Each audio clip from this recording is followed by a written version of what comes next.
Hello and welcome back to the Three Pillars Podcast. I'm your host, Chase Tobin, aka Tobinator the Motivator, and this is episode 42, Anger and Fools. Ladies and gents, thank you again for tuning into the Three Pillars Podcast, the podcast where we talk about growing closer to the Lord on our daily journey, utilizing those three pillars, spiritual, mental, and physical fitness. Again, this podcast has been a journey for all of us, I hope. I know based off the feedback I've gotten, it's been a positive impact in some of you guys' lives. I appreciate the feedback. I appreciate you guys giving me content. I appreciate you guys giving me mental clarity to really sit down here once a week and just kind of get stuff off our chests and get it out there into the airwaves, right? This has been a very therapeutic journey for me from start to finish. 42 episodes in, I never thought I'd embark on something like this. This is cool. So again, you have my thanks from the bottom of my heart. I appreciate that. You guys have been absolutely stellar. So tonight we're going to talk about anger and fools, a couple verses. We're going to get into just a few, nothing too crazy, and how you really can learn how to control your anger or be considered a fool. We're going to get into all that. But before we do, as always, you guys, if you're watching this on YouTube or Rumble, I appreciate you guys giving a like or a subscribe, drop a comment, let me know what's going on in your life. If you're listening to this on the conventional podcast platforms, Apple, Spotify, Anchor, Amazon, you name it, we're there. Leave a follow, share this if you are so inclined. I would greatly appreciate it. It would mean the world to me. Boosts us up in the ratings, keeps rocking and rolling. Again, this is kind of a fun thing, but I think it can be of benefit to anybody tuning in. So if you feel the same way, then let's get it out there. If you'd like to be on the show, let me know. We'll get you in and we'll schedule a time. And we'll let you give your thoughts on anything that's going on in the world, anything you think that the listeners would appreciate. So I'm all about that. Again, I have people lined up for interviews this month, actually. So before the end of the month, you will have another one to listen to. It's gonna be good. So I'm not gonna get in. We haven't done it yet, so I can't tell you what it's about. But we'll get into it as we get closer to the end of the month. All the housekeeping stuff out of the way. Let's dive into a quick word of prayer, and then we'll just jump right into angers and fools. Good to go. All right. Heavenly Father, thank you for this day. Thank you for all the blessings that you give us each and every day. Thank you for being our guiding light in this world. Lord, I thank you for giving us the tools to respond to things in ways that you model, Lord, for keeping us in check with our anger, keeping us in control of our emotions. That way we are more responsive rather than reactive. Lord, I appreciate that very much. Lord, I ask that you bless anybody tuning into this tonight, whatever's on their hearts, whatever's on their spirit. Please, Lord, give them peace, give them tranquility, give them strength to carry on, and help them increase their faith in you each and every day, Lord. Lord, I ask you to do the same for me, the things in my life, the things that are going on in my family. Lord, I ask you to continue to give me the strength to lead my family closer to you and get them to heaven, Lord. That's my job. Lord, I ask you to increase all of our faith each and every day, stronger, and so that we can just go out into this world and calm the waters of people's emotions. That, again, we can all focus on you, Lord. Lord, I ask you to use me tonight. Give me the words to say. Give everybody tuning in the eyes to see and ears to hear, that we can all, again, grow closer to you, Lord. In your most heavenly name. Amen. All right. We're going to talk about anger, and we're going to talk about fools today. I got two quick verses. We're going to hit one out of Ecclesiastes, one out of Proverbs, and then we're going to talk about it. Talk about, what happens when you just kind of spout off being angry, and is that actually good or bad for your whole overall well-being and people around you too, right? We'll get into that. So the first verse I want to get into is Ecclesiastes 7:9, and again I read from the King James Version, but you guys can follow along as it is. I just like the way it sounds. It's always been it's always been my favorite. So Ecclesiastes 7 verse 9, be not hasty in thy spirit to be angry, for anger resteth in the bosom of fools. Anger rests in the bosom of fools. So there's a lot of implications we can get into that as far as the spiritual aspect of it. We talked about how emotions can physically embody and physically reside in your system. Stress can just make you it can cause wrinkles, it can cause aging, it can cause gray hairs, it can really wear down on you if you don't deal with it. Same thing with anger. Anger, you just get a lot of rage. Heart issues can derive from being very angry. A lot of you talk about, the classic old Sicilian guy with heart problems, right? Because you bottle it up and eventually you just blow your stack, like the guy on that one Disney movie whose hair catches on fire, right? You gotta be patient with these things and not jump straight into just being angry all the time. We'll get to that in a little bit in just a minute. We'll get to the next verse and we'll kind of talk about how they all kind of tie together. But again, be not hasty in thy spirit to be angry, for anger resteth in the bosom of fools. There's a lot to be said there too about your emotional state and how in your emotional maturity. And again, we'll get to that in a minute. Second one is from Proverbs 29, verse 11. A fool uttereth all his mind, but a wise man keepeth it till afterwards. Keepeth in till afterwards. A fool uttereth all his mind, but a wise man keepeth it. But a wise man keepeth it in till afterwards. Okay.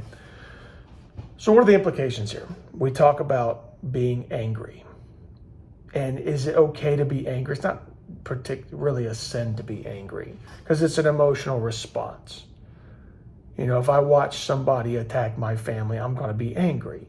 It's not a bad thing to have righteous anger and to go after this person who's attacking my family or anything like that, right? But it's righteous anger. Being angry. My son the other day was really mad at me because I told him he couldn't have chicken nuggets and French fries for breakfast, and he was angry. That's a different level of emotional maturity, right? And that's what this gets into when it talks about anger resting in the bosom of fools. If you're old enough to know better, if you're old enough to have an emotional response to something based off of your life experiences and things that are going on in the world, you are old enough to check that anger and not be foolish with it. What are you really upset at? I remember being in first grade and I went home to my mom. I was just all upset and angry because, somebody called me a stupid head or something like that. So somebody called me stupid, I think. And I was just huffing and puffing mad. And my mom said, well, are you stupid? And I was like, no. She's like, then what are you angry at? I was just angry at the fact somebody called me stupid. And as like a first grader, what are you, like 7 years old in first grade? Like, you don't know how to deal with that anger, but if you have somebody show you how to do that, it helps you to check that. But when you get to a point in life where you're just mad at everything for no reason, there's a deeper underlying reason for your anger. Some people, like little man syndrome, or just trying to be the toughest dude on the block. So you have to just be angry. You have to act out of this emotion. There's a lot of guys out there, and this is true of guys, right? Ladies, pay attention. There's guys out there that are quick to be real angry, like over little things, because they're very emotional creatures. And why is that? Why are men so emotional right now? Well, it's no secret that there's been an attack on the nuclear family in America and the Western world for that matter, where little boys have no real father figure. There's several scenarios that could play out. Maybe the dad is home, but he works so much he's never actually present and intentional with his children. Okay, maybe there's no father in the scenario whatsoever because he left or he died or something like that. So where do these young men, these young boys learn how to deal with emotions? They learn from their mother. Ladies, you're generally more emotional by nature, so you're going to raise an emotional young man. Couple that with most young men, if they don't have a father, let's just say if they don't have a father in their life, now they go to school for 12, 13 years, or more if they go off to college. And most of the teachers in that young man's life are female. And most of the standards that are set up today are, you compare a boy who learns this way and a girl who learns this way, and you're trying to hold them to the same standard. And a lot of times it's the female standard the guys have to go to. They just don't measure up. So they got all this emotional stuff going on. They don't know how to deal with it because they don't have a father figure in their life to show them how to deal with emotions. You're not saying you're so stoic that, even if you have a father figure in the house. So gents, to get into that, gents, if you have kids at home and you are intentional with them, you don't have to be so stoic. We don't have emotions. Men don't have emotions. You just deal with things as they come along. That's not it either. There's a time and place for like stoicism. I get that. You deal with anger and you work it out, and you deal with emotions and you work it out and things like that. But you don't have to be such a stone that there's nothing that ever deals with your emotions, right? Nothing ever can cause you to have an emotional response. Like that's like the farthest definition of stoicism. I know it's more than that, right? I get that. I'm not a stoic by any means. But there are some things you can take away from that. That's a whole other lesson. But the point is, men especially have to, it's not that you can't have emotion. It's you have to know how to channel and harness that emotion. Yes, there are things that are going to anger you. But how to, things that really need to anger you are like attacks on your family, like physical attacks on your family. You can say all the words you want to about me behind my back. I don't care. You're not paying my bills. You can say things, you can call me a stupid head to my face. Not going to faze me anymore.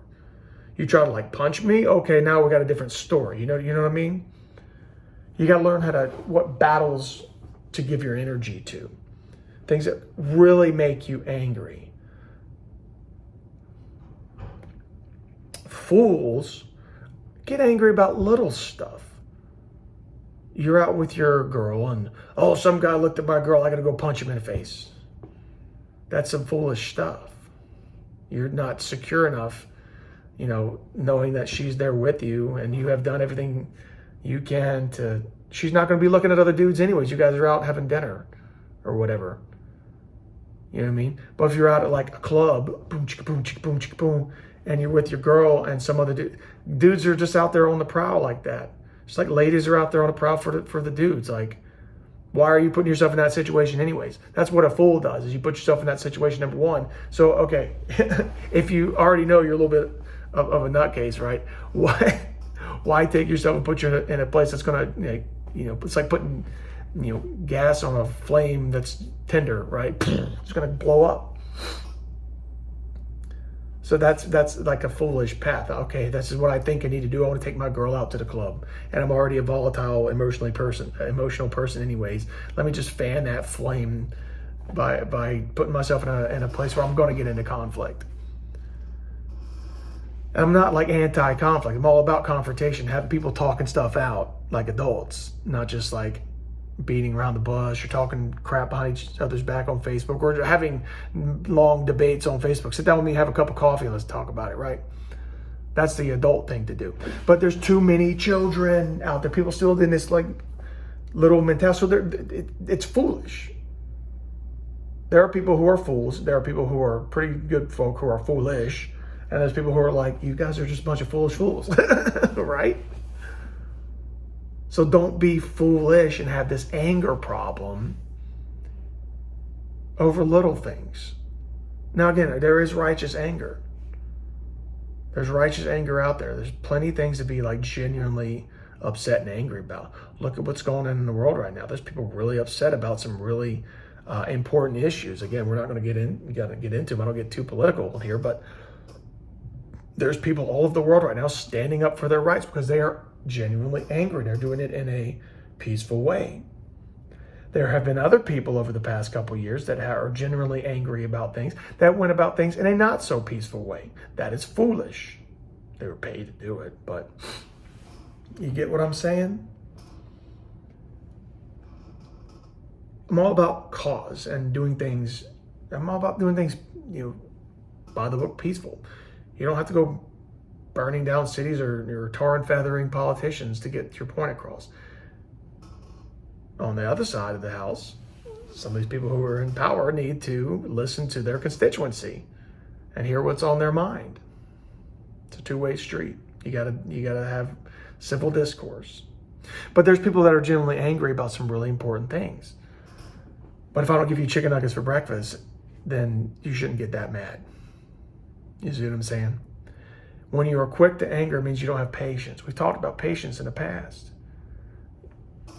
You're emotionally immature. How do you harness your emotions? How do you mature in your emotions?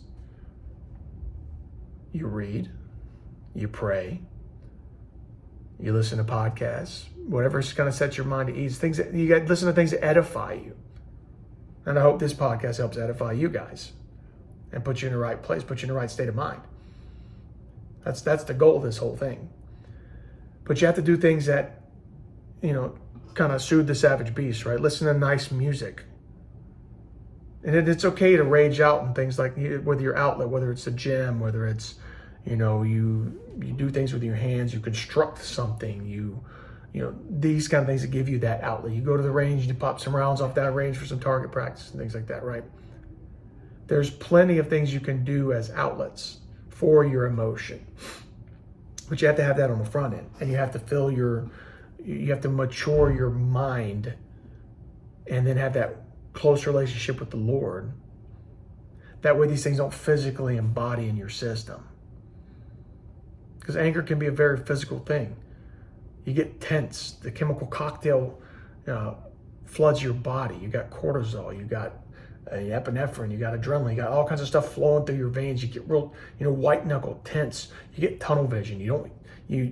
Audible exclusion takes place when you're angry, and you get so focused on the one thing. But if you are trained to harness your emotions, that stuff kind of goes away. The tunnel vision doesn't get so narrow. Now you still have situational awareness. You can still hear, things that are important, and you're not so tense all the time.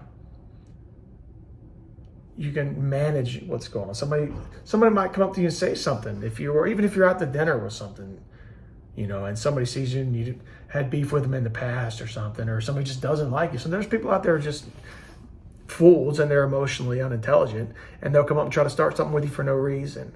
And you're going to get that kind of bubbling anger in it, and you have to decide at some point whether it's righteous anger or not. You got to decide what you want to do next. Most of the time, it's not even worth your trouble. But if it's a real life-threatening thing, then you got to take the next step, right? But you have to run these scenarios in your head. Again, time and a place to have anger. Jesus was angry when he flipped the tables over in the temple because all the tax collectors and money launderers and all those guys were in there doing some heinous stuff when it was supposed to be a place of worship. That's righteous anger, beating them with whips and stuff, right? Righteous anger, because this is the temple of the Most High God, and you guys are in here defiling it. Righteous anger. Clean and shop, right? So there is a time and a place to be angry. And how you manage that anger and what you do with it. It's not always, doesn't have to be violence. But again, you have to think about the consequences of things too. You can't just go in a blind rage, because that's what fools do.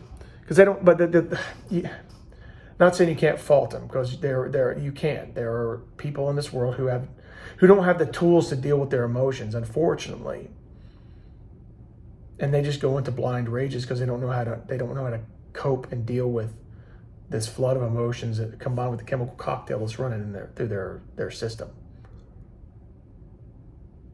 And again, that stems from a lot of young men without a real solid father figure.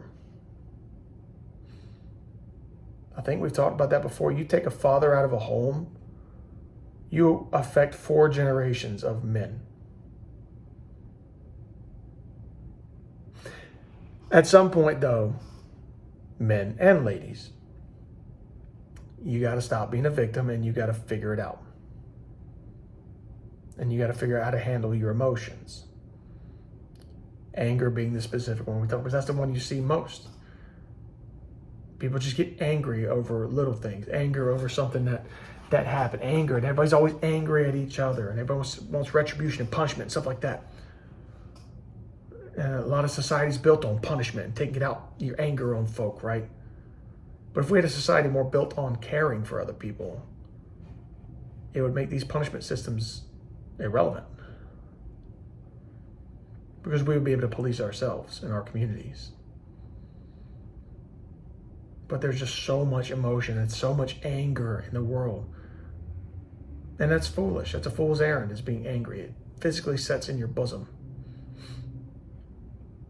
And a fool will let you know he's angry real quick. A wise man, as it said in the proverb, he'll let you know it afterwards. Man, I was real mad about that. But I didn't want to, not that I didn't want to speak my mind, but I know how to choose my battles. It ain't worth it. Sometimes you can't talk to people when they're angry. Some of my kids, I can't talk to them when they're angry. You gotta let them, it's like shaking up a Coke can, right? This catharsis of just emotion flies out. And once it settles back down, it's all flat. Then you can talk to them. Same thing with little kids. Same thing with a lot of things. I've learned this a lot. Even in the military, when I worked at the hospital, when I worked at the universities, a lot of things like that. You just got to let some things, some people just, rah, every once in a while, and then they're just, because they expend all their energy being angry. When a wise man will, do what steps necessary to keep yourself safe and whatnot, but let them be angry for just a minute and, hey, you ready to talk about this stuff now? A wise man checks his anger. Okay? A fool just lets it go out into the world. That's the whole bottom line premise of this whole thing. If you don't check your anger, I'm going to consider you foolish. Unless, again, it's righteous anger. Okay? Hey, so that's my little spiel on anger and fools. I think it gets a little deeper. I think it gets more into the root cause of your anger, whatever that might be. And we've talked about different things that nature, trauma and stuff in the past.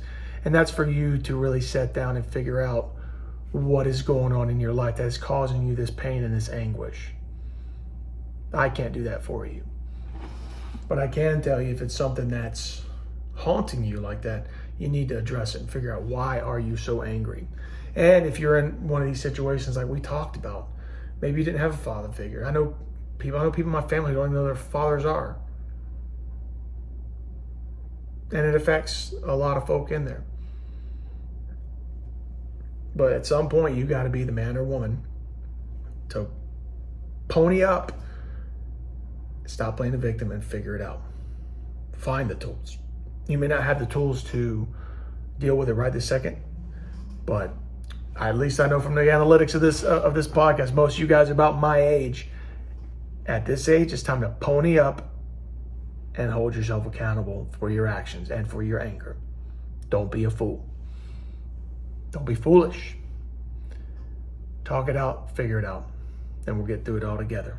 Good to go? Boom. All right, guys. I appreciate you tuning in tonight. I hope you guys have had a wonderful week. I hope you have a wonderful weekend. We got Valentine's Day coming up. I think it's an appropriate episode before you get into Valentine's Day, because a lot of people, they're real angry, but they want to just move into Valentine's Day and make everything all lovey-dovey and fancy and just fix it all right there. But just listen, Valentine's Day is just one day out of the year. If you're in a relationship and you've got anger issues right there, one day is not going to fix it. One day of lovey-dovey stuff. You should have like Valentine's Day like every day. That's what your goal should be. Replace your anger with love. That's probably the most profound thing I've said this entire episode. Replace your anger with love. Think about what it means to love this person who's causing you anger. That's hard to do. We've talked about loving your enemies before. Go watch that podcast. I forget what episode it is. It's back there, though. Replace your anger with love. Be lovey all the time. Enjoy your Valentine's Day. I hope it's good for you guys. I really do. But again, make it every day. You don't have to do Valentine's Day just one day. I'm not like a big holiday guy. personally, except for like St. Patrick's Day, because it's the best. That's just me though, because I'm Irish. Guys, if you like this podcast, if you like what we got going on here at the Three Pillars Podcast, please let me know. Drop it in the comments. If you got a topic you want to discuss, let me know. Email me, shoot me a text message, DM me on whatever platform you're on. I'm more on Gab right now, Gab and Telegram. Gab for, just general thoughts, and, it's like, that's my new Facebook, because Facebook stinks. And Telegram's where I drop a lot of news articles. You guys can go peruse through and check out what's going on there. Obviously still have a Facebook, still have an Instagram. It helps me promote the podcast. But it's really more for me to say, hey guys, you guys should come check out Gab because it's way cooler. So shameless plug on that. Share this if you like what's going on. Again, follow me on the podcast platforms. Follow me on YouTube and Rumble for the video content. Again, we're also on Clout Hub and Locals for video content as well, if that's what you're into. Depends on where you're at. Just let me know. To my international folk, thank you all for tuning in. You guys are awesome. Let me know where exactly you guys are from. Drop it in the comments on the videos. I'd love to, give you a shout out from wherever you guys are at. I see the country. I don't know if I can get too far into like where at in the country, but that's pretty neat that you guys are tuning in. So I appreciate that. Keep sharing this. We're going to keep going as long as I can have content. My wife asked me what I was going to be talking about tonight, and I said, well, how about this, and that? And she goes, I was like, I'll find one. She didn't realize I had so much planned out. So, it worked out. Again, thanks for tuning in, guys. You've been phenomenal. Let's end it with a quick word of prayer, and then we'll kick you off to the weekend. All right.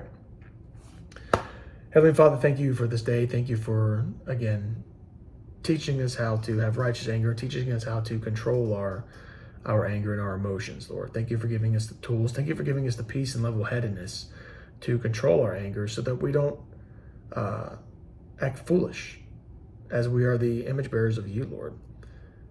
They say, when you're a fool, you let everybody know it by your words. But, wise man keeps it to himself. And Lord, thank you for giving us that wisdom above all things to know which battles to pick. I think everybody wants to get in conflict and just be right now, Lord. But I think a lot of times it's just, hey, if somebody needs to be right in this moment, maybe that's just what they need, and we'll catch them when they come down. So thank you for helping us again, Lord, pick those battles and be wise and discerning when it comes to where we want to spend our energies, Lord. Lord, I ask that you bless anybody tuning in tonight. Give them the strength and the faith to carry on each and every day because, Lord, you're with us. And Lord, I thank you once again for all that you do in our lives. In Jesus' name, amen. All right, guys, that's all I got. I'll see you guys next week. Happy Valentine's Day. Tobin here, out.